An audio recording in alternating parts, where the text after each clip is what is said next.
ایک ہرے بھرے میدان میں دو بیل کالا اور بھورا رہتے تھے۔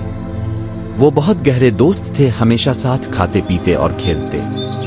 ان کی دوستی کی مثال سب جانور دیتے تھے۔ ایک دن جنگل سے ایک خونخوار شیر آیا۔ اس نے جب دونوں بیلوں کو ایک ساتھ دیکھا تو حملہ کرنے کی ہمت نہ ہوئی۔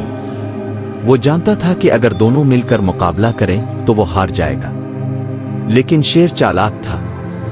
اس نے دونوں بیلوں کے کانوں میں ایک دوسرے کے خلاف باتیں ڈالنا شروع کی۔ کالا کہتا ہے تم کمزور ہو، بھورا کہتا ہے تم سست ہو۔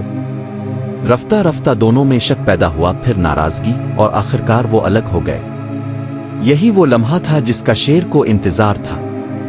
اس نے پہلے بھورے بیل پر حملہ کیا اور پھر کالے پر۔